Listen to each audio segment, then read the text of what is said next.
नमस्कार दोस्तों। Class 12th Hindi का पहला चैप्टर यानी पवनदूत का जो प्री प्रवास रचना से अवतरित है, जिसके कवि अयोध्या सिंह उपाध्याय हरिऔध जी हैं। तो आइए इस चैप्टर को पढ़ते हैं और प्रश्नोत्तर सहित व्याख्या को समझते हुए चलते हैं। तो यहाँ पर पवन का अर्थ है वायु यानी हवा। दूतका का अर्थ यहाँ पे होता है संदेश को ले जाने वाली। जो राधा है पवन के माध्यम से ही संदेश को मथुरा को भिजवाती है, यानी श्री कृष्ण के पास भिजवाती है। तो उस संदेश में क्या कहती है, आइए हम इस चैप्टर को पढ़ते हैं और पवन के माध्यम से संदेश को श्री कृष्ण के पास ले जाती है तो उसके बारे में समझते हैं। जैसा कि जो ये पहला पार्ट है, इसमें 1 से 8 तक टोटल स्टेंजा रहेंगे और इसके दूसरे पार्ट में हम 9 से लगा करके 16 तक स्टेंजा हम कवर करेंगे। इसके बाद जो बचेंगे वो तीसरे पार्ट में रहेंगे। तो आइए पहले पार्ट में हम पढ़ते हैं 1 से 8 तक स्टेंजा को और प्रश्नोत्तर सहित संदर्भ सहित व्याख्या को समझते हुए चलते हैं। बहुत आसान शब्दों में हम आपको बताते हुए चलेंगे। अगर आपके पास पेंसिल नहीं है तो पेंसिल ले लीजिए, जो हम मीनिंग बताएं उसको अपनी बुक पर लिख लीजिए, इससे आपको आसानी हो जाएगी अर्थ निकालने में। जैसा कि पहला स्टेंजा लिखा है, बैठी खिन्नाए यक दिवस वे घे में थी अकेली, आके आंसू दर युगल में थे धरा को भिगोते, आई धीरे इस सदन में पुष्प सदगंध को ले, प्रातः वाली सुपवन इसी काल वातायनों से। तो इस प्रकार से ये स्टेंजा लिखा है। तो पहले आपको लिखना है संदर्भ। तो संदर्भ आपको लिखना है इस प्रकार से कि प्रस्तुत पद्यांश हमारे पाठ्य पुस्तक हिंदी के काव्य खंड पवनदूत का नामक पाठ से ये स्टेंजा क्या है लिया गया है और इसके कवि अयोध्या सिंह उपाध्याय हरिऔध जी हैं। एक तो इस प्रकार से आप लिख सकते हैं, इसके अलावा आप इस प्रकार से भी लिख सकते हैं, यानी शीर्षक का नाम जब लिख सकते हैं, शीर्षक का नाम जो है वो है क्या, पवनदूत का, और कवि का नाम जो होगा वो क्या होगा, अयोध्या सिंह उपाध्याय हरिऔध। इस प्रकार से आप लिख सकते हैं, सबसे आसान तरीका ये है। तो इस पर प्रसंग लिखने को यहाँ पे आता नहीं है फिलहाल। प्रसंग में क्या है, यानी जो राधा है दुखी होकर के संदेश को वायु के द्वारा श्री कृष्ण के पास भिजवाती है, ये प्रसंग हो जाएगा। अगर लिखना चाहो तो लिख सकते हो। तो अब हम समझेंगे इसकी व्याख्या को। तो व्याख्या कैसे की जाएगी, यानी इसका अर्थ जैसा कि लिखा है, बैठी यानी बैठी है कौन, राधा। खिन्ना मतलब होता है दुखी, यक का मतलब होता है यहाँ पे एक, दिवस यानी दिन, वे घे का अर्थ यहाँ पे होगा घर। क्या होगा, घर। अकेली यानी अकेले। एक दिन जो राधा है घर में उदास होकर के, यानी क्या होगा, खिन्ना का अर्थ क्या होता है, उदास या दुखी। उदास होकर के क्या होते हैं, घर में अकेली बैठी है। और लिखा है, आके आंसू दर युगल में थे धरा को भिगोते, आके आकर के, आंसू दर युगल यानी दर का अर्थ होता है नेत्र, युगल का मतलब दोनों नेत्रों से आकर के, यानी उसके दोनों नेत्रों से आंसू आकर के धरा को भिगोते, यानी धरा यानी धरती को, यानी पृथ्वी को भिगोते यानी भिगो रहे थे, यानी उसके दोनों आंखों से आंसू आ रहे थे, आकर के पृथ्वी पर धरती पर गिर रहे थे, यानी धरती को भिगो रहे थे। और लिखा है, आई धीरे इस सदन में पुष्प सदगंध को ले, आई धीरे यानी बहुत धीरे से आई, कौन, इस सदन का भी अर्थ होता है घर। क्या होता है, घर। पुष्प लिखा, पुष्प सदगंध यानी पुष्पों से सुगंधित को लेकर के, यानी धीरे से इस घर में पुष्पों की पुष्पों से सुगंधित को लेकर के, प्रातः वाली सुपौन यानी प्रातः वाली सुबह की, सुपौन यानी सुंदर वायु, यानी क्या होता है, इस घर में धीरे से पुष्पों से सुगंधित सुबह की सुंदर वायु ने क्या लिखा है, इसी काल वातायनों, इसी काल मतलब इसी समय, वातायनों यानी खिड़कियों या झरोखों बोलते हैं, इसका होता है खिड़कियों या झरोखों द्वारा क्या करती है, घर में प्रवेश करती है। तो सही से इसका अर्थ समझते हैं, यानी बोलना है कि इस घर में धीरे से पुष्पों से सुगंधित सुबह की सुंदर वायु उसी समय क्या करती है, घर में खिड़कियों के द्वारा प्रवेश करती है, जब राधा अकेले दुखी होकर के घर में बैठी थी। तो इस प्रकार से हो जाएगी इसकी व्याख्या। तो आइए अब हम पढ़ते हैं दूसरा स्टैंजा। दूसरा स्टैंजा क्या रहेगा, लिखा जैसा कि संतापों को विपुल बढ़ता देख के दुखता हो, धीरे बोली सा दुख उससे श्रीमती राधिका यूं, प्यारी प्रातः पवन इतना क्यों मुझे है सताती, क्या तू भी है कलसुत हुई काल की क्रूरता से। तो ये है स्टैंजा। तो इसको आइए इसकी हम व्याख्या को समझते हैं। अब प्रसंग जो होगा, यानी इसमें भी प्रसंग, यानी यहाँ पर राधा दुखी, बहुत ज़्यादा दुखी है और दुख को देख करके और व्याकुल होती है। तो यहाँ प्रसंग जो हो जाएगा ये हो जाएगा। और अब इसमें आपको संदर्भ जो होगा, पूरे चैप्टर में संदर्भ आपको जो पहले हमने बता दिया यही लिखा जाएगा। तो आइए समझते हैं इसकी व्याख्या को। फिर क्या होता है, जब वायु ने राधा के घर में प्रवेश किया तो राधा जो होती है और दुखी हो जाती है और परेशान हो जाती है। तो लिखा आगे जैसा कि संतापों का अर्थ होता है कष्ट। क्या होता है, कष्ट या दुखी। लिखा है संतापों को विपुल बढ़ता देख के दुखता हो, यानी संतापों या कष्टों को देख करके अधिक बढ़ता है, विपुल अधिक और अधिक बढ़ता देख करके और दुखता हो। लिखा देख के दुखता हो यानी और दुखी हो जाती है, यानी जो राधा है कष्टों को, दुख को और अधिक बढ़ता देख करके और दुखी हो जाती है। जब दुखी हो जाती है तब क्या कहती है, लिखा है धीरे बोली सा दुख। लिखा है धीरे बोली सा दुख उससे श्रीमती राधिका यूं, धीरे से बोली सा दुख यानी दुख के साथ, सभी दुख के साथ में श्रीमती राधिका यूं, श्रीमती राधिका जो है धीरे से सभी दुख के साथ में बोली। किससे बोली है, लिखा है प्यारी प्रातः पवन इतना क्यों मुझे है सताती, हे प्यारी प्रातः, हे सुबह की सुंदर वायु मुझे इतना क्यों सता रही, क्यों परेशान कर रही, क्यों दुख दे रही है।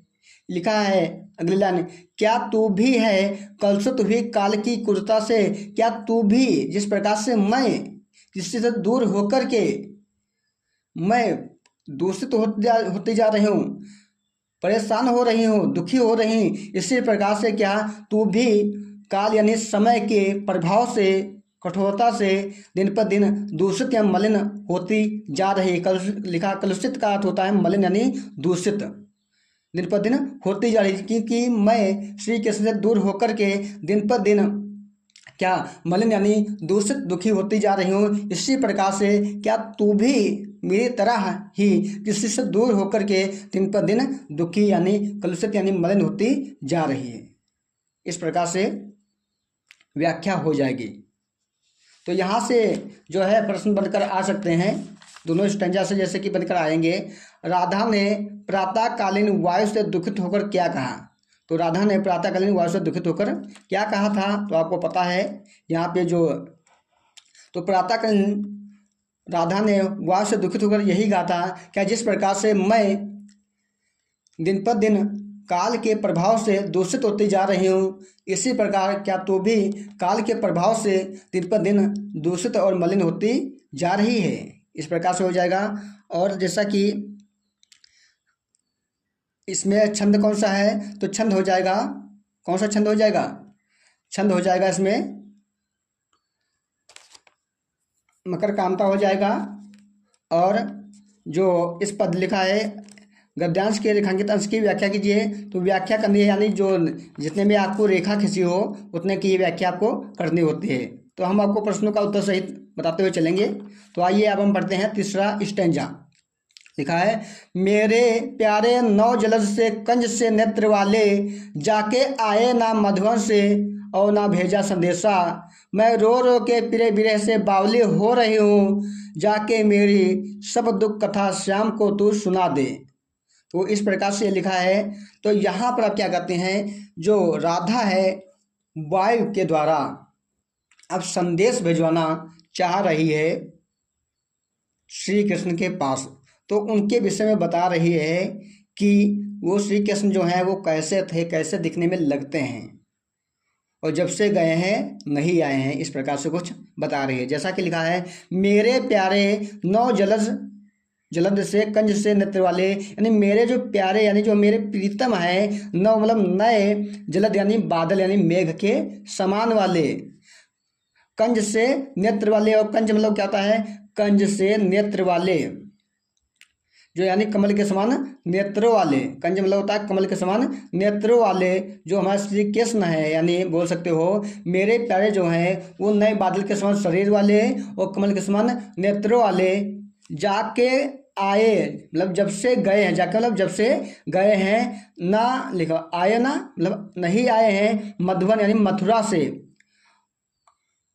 और ना भेजा संदेशा, और नहीं कोई संदेश भी भेजा है। यानी बोल रही है राधा कि जब से हमारे श्री कृष्ण कंज के समान नेत्र वाले और मेघ के समान शरीर वाले गए हैं, और ना ही वापस आए हैं, ना ही कोई संदेश भेजा है। और लिखा है, मैं रो रो के पिरह बिरह से बावली हो रही हूँ, मैं रो रो करके मतलब उनकी याद में, उनसे दूर होकर के मैं क्या रोती जा रही हूँ, और रो रो कर पिरे बिरे मतलब अपने प्रीतम से बिरह मतलब दूर होकर के बावली यानी पागल होती जा रही हूँ, क्योंकि मुझे इतनी याद उनकी आ रही है, याद में रो रो करके दिन पर दिन क्या मैं पागल होती जा रही हूँ। और लिखा है, जाके मेरी सब दुख कथा श्याम को तू सुना दे, जाकर के मतलब बोल रही है तू मेरी इतनी विनय मान ले, और जाकर के तू, लिखा है जाकर के मेरी सब जो भी हमारी सब यानी दुख की कथा है, जो मैं यहाँ पे रो रही हूँ, दिन पर दिन दुबली होती जा रही हूँ, गंदी होती जा रही हूँ, ये दुख की कथा श्याम को तू सुना दे, तू श्याम को क्या कर दे, यहाँ से चली जा और श्याम के पास मैं दुख की कथा को सुना दे। इस प्रकार से विनय करते हैं वायु से यानी राधा जी। तो आइए अब हम पढ़ते हैं अगला स्टंजा, यानी चौथा स्टंजा जो है वो लिखा है, ज्यों ही मेरा भवन तज तू अल्प आगे बढ़ेगी, शोभा वाली सुखद कितनी मंज कुंजे मिलेंगी, प्यारी छाया मृदुल स्वर से मोह लेगी तुझे वे, लिखा तो भी मेरा दुख लख वहाँ ना, वहाँ जाना विश्राम लेना। तो लिखा है, इसमें बता रहे हैं यहाँ से जैसे ही तू मेरा भवन तज करके आगे बढ़ेगी तो तुझे अनेक रास्ते में चीज़ें मिलेंगी जो अपनी ओर तुझे आकर्षित करेंगी। इस प्रकार से इसमें बता रहे हैं। तो देखते हैं क्या क्या मिलते हैं रास्ते में। जैसा कि लिखा है, ज्यों ही मेरा भवन तज तू अल्प आगे बढ़ेगी, जिस प्रकार से ही, जैसे बोल रहे हैं जैसे, जो मतलब जैसे ही मेरा हमारा भवन यानी मकान, घर मकान जो है, जो भवन है, ये तज यानी छोड़ करके, अल्प यानी थोड़ा, अल्प मतलब क्या होता है, थोड़ा आगे बढ़ेगी। जैसे ही मेरा भवन तज कर छोड़ करके अल्प यानी थोड़ा आगे बढ़ेगी, वैसे ही क्या होगा, शोभा वाली, शोभायमान, बहुत सुंदर सुंदर, सुखद मतलब, सुखद मतलब होता है हरी भरी, सुखद यानी सुंदर सुंदर, कितनी मंजू, मंजू का भी अर्थ होता है सुंदर, कुंजे मिलेंगी। यानी जैसे ही मेरा भवन तज करके थोड़ा सा आगे बढ़ोगी, वैसे ही शोभायमान, सुखद यानी हरी भरी, मंजू यानी सुंदर सुंदर, कितनी, कुंज मतलब होता है लताएं, पता नहीं कितनी लताएं मिलेंगी। जब लताएं तुमको मिलेंगी तो क्या हो जाएगा, लिखा है, उनकी प्यारी छाया मृदुल स्वर से मोह लेगी तुझे वे, जो उनकी प्यारी प्यारी छाया होगी वो अपने मृदुल मतलब मुलायम या कोमल या मधुर स्वर यानी उनकी जो आवाज़ होगी उससे क्या कर लेंगी, तुम्हें मोहित कर लेंगी, आकर्षित कर लेंगी। मोह मतलब होता है आकर्षित करना या मोहित करना। किनकी छाया, यानी जो वहाँ पे सुंदर सुंदर शोभायमान, बहुत ही अच्छे अच्छे जो लताएं होंगी, पेड़ होंगे, उनकी छाया। आपको याद होगा कि जब बहुत तेज़ी से धूप होते है, छाया किसी की भी हो अच्छी लगती है, और वो छाया अगर कहीं मान लो कहीं जा रहे हैं रास्ते में, अगर कहीं पीपल या बरगद का पेड़ मिल जाता है, रास्ते में पड़ जाता है, तो ऐसा महसूस होता है कि ऐसा किया जाए कि यहाँ पर 2 मिनट रुक करके आराम कर लिया जाए, क्योंकि उनकी छाया बहुत ही आरामदायक होती है। तो आइए आगे देखते हैं। लिखा है, तो भी मेरा दुख लख वहाँ जाना विश्राम लेना। और लिखा है कि तो भी मतलब तूने मेरा जो दुख है, दुख को देख लख मतलब देख करके, मेरा दुख तुमने देख लिया है और दुख का देख करके वहाँ जाना, वहाँ जा कर के ना नहीं विश्राम लेना, वहाँ जा कर के विश्राम आराम नहीं करना। ऐसा नहीं कि तूने मेरा दुख देख लिया है, जब तुझे रास्ते में छाया मिल जाएगी सुंदर सुंदर मुलायम यानी मधुर, तो उसकी मिलेगी तो वहाँ पर तुम मोहित हो जाएगी और वहाँ विश्राम न करने लगना, रुक न जाना। इस प्रकार से बता रही हैं। तो आइए अब हम पढ़ते हैं 5वां स्टंजा, जैसा कि लिखा है, थोड़ा आगे सरस रव का धाम तत्पुष्प वाला, अच्छे अच्छे बहुत दुर्म लता व सौंदर्यशाली, प्यारा वृंदा विपिन मन को मुग्धकारी मिलेगा, आना जाना इस विपिन से मोहमाना ना होना। तो आइए इसमें भी यहाँ पर भी और मतलब आगे जैसे ही बढ़ोगी तो और भी तुमको अनेक प्रकार की चीज़ें मिलेंगी रास्ते में, वो बता रही हैं। तो लिखा है थोड़ा आगे, और थोड़ा जब आगे बढ़ोगी तो क्या होगा, सरस बहुत रस वाला, रव का धाम सतपुष्प वाला, मतलब रव का धाम बहुत सतपुष्प वाला, जहाँ सतपुष्प का अर्थ होता है जहाँ पर अनेक प्रकार के पुष्प वाले वृक्ष हों, ऐसा आपको धाम मिलेगा। यहाँ जैसे ही बढ़ोगी और थोड़ा आगे वैसे तुमको क्या होगा, सतपुष्प वाला जहाँ पर अनेक पुष्पों वाले वृक्ष होंगे, रस वाले वृक्ष होंगे, वैसा आपको धाम मिलेगा। और लिखा है अच्छे अच्छे, और क्या होगा, बहुत अच्छे अच्छे बहुत दुर्म यानी वृक्ष होता है, क्या होता है, वृक्ष, लतावान जिसमें लताएं होंगी सुंदर सुंदर, सौंदर्यशाली यानी जिसमें सौंदर्यशाली लताएं होंगी। और आगे जब बढ़ोगी तो बहुत अच्छे अच्छे वृक्ष मिलेंगे जिसमें बहुत सौंदर्यशाली क्या होंगी, लताएं होंगी। और वो जो लताएं होंगी तुमको क्या करेंगी, मोहित करेंगी, पर आपको मोहित नहीं होना है, उनके चक्कर में आना नहीं है, आकर्षित नहीं होना है। आगे लिखा है और मिल सकता है आपको प्यारा वृंदा विपिन, मन को मुग्धकारी मिलेगा, प्यारा बहुत प्यारा सा सुंदर सा, वृंदा यानी होता है तुलसी, विपिन यानी जंगल, यानी तुलसी का जंगल मिलेगा। जैसे और आगे बढ़ोगे थोड़ा तो वहाँ पर हो सकता है तुमको तुलसी का सुंदर सा जंगल मिल जाए, जो क्या करेगा, मन को क्या करेगा, मन को मुग्धकारी मिलेगा, यानी मन को मोहित करने वाला जंगल मिलेगा आपको। यानी जो जंगल होगा किसका, तुलसी का, वो मन को मोहित करने वाला मिलेगा, पर आपको उसके बहकावे में यानी उसकी ओर आकर्षित नहीं होना। आगे लिखा है आना जाना इस विपिन से मोहिमाना ना होना, और आना और जाना, यहाँ से वहाँ से आना है, यहाँ से जाना तुमको है उसी विपिन से, पर वहाँ पर मोहमाना ना होना यानी मोहित नहीं होना है। क्योंकि अगर यहाँ से जाओगे तब मोहित हो जाओगी तो वहाँ रुक जाओगी तो समय हो जाएगा, वहाँ से आओगे जब मोहित हो जाओगी तब भी आपको क्या हो जाएगा, समय हो जाएगा, आराम करने लगोगे तो यहाँ पर वापस नहीं आओगे, हमको ये विश्वास है। तो इससे इसी कारण है कि वहाँ पर तुमको मोहित नहीं होना है। और आगे लिखा है, फिर मैं ये भी नहीं कहती हूँ कि रास्ते में तुमको कोई दुखी या थका हुआ व्यक्ति मिल जाए तो उसका साथ नहीं देना, उसका साथ देना है। तो आइए देखते हैं किस प्रकार से बता रही है और कैसा व्यवहार करने को बता रही है।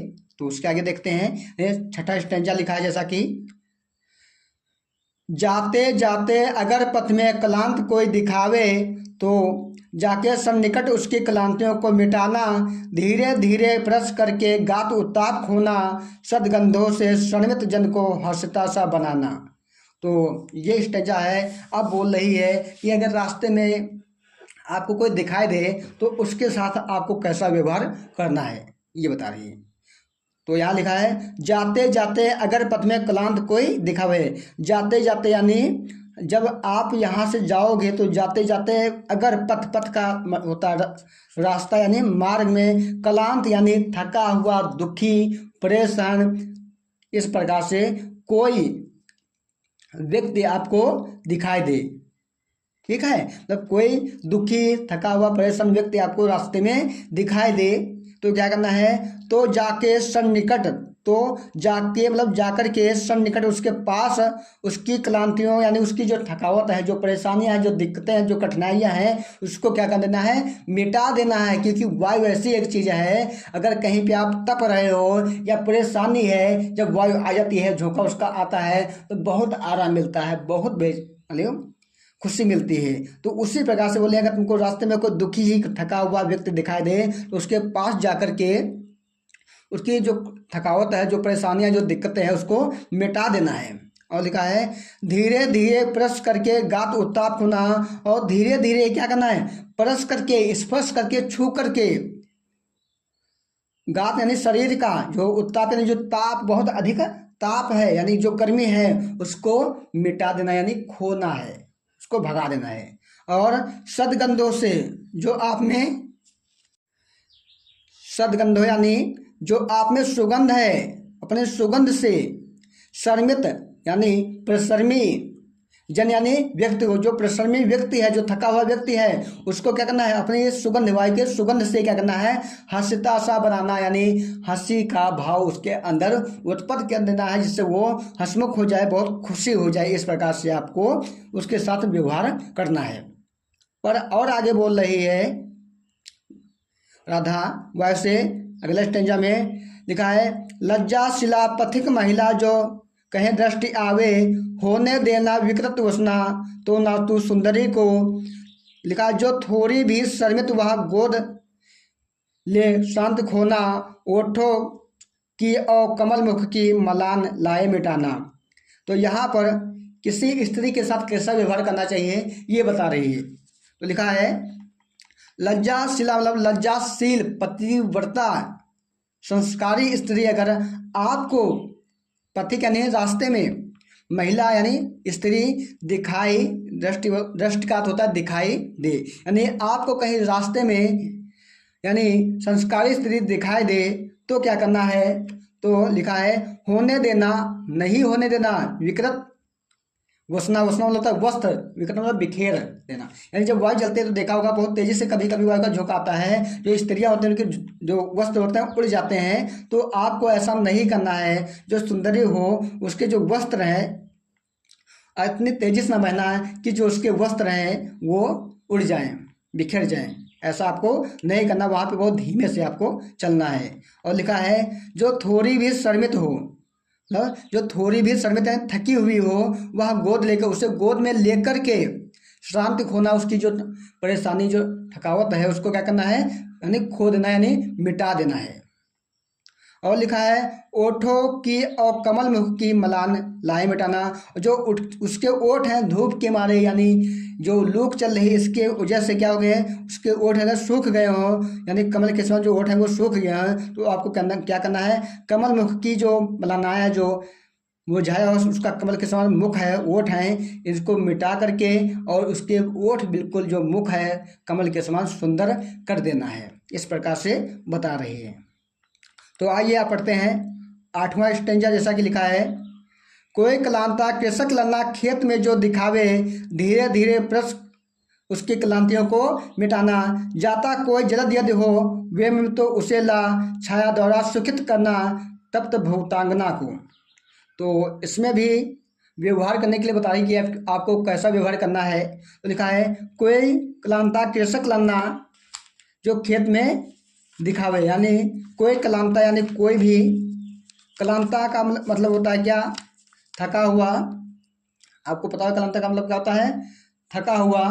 और कृषक लन्ना का अर्थ होता है किसान स्त्री, किसान स्त्री होता है, खेत में दिखावे यानी कोई थकी हुई या थका हुआ किसान की स्त्री या किसान स्त्री जो है खेत में अगर दिखाई दें तो क्या करना है, धीरे धीरे बहुत आराम से, आराम आराम परस करके यानी स्पर्श करके उसकी क्लांतियों यानी जो दिक्कतें हैं, जो परेशानियां हैं उनको मिटा देना है।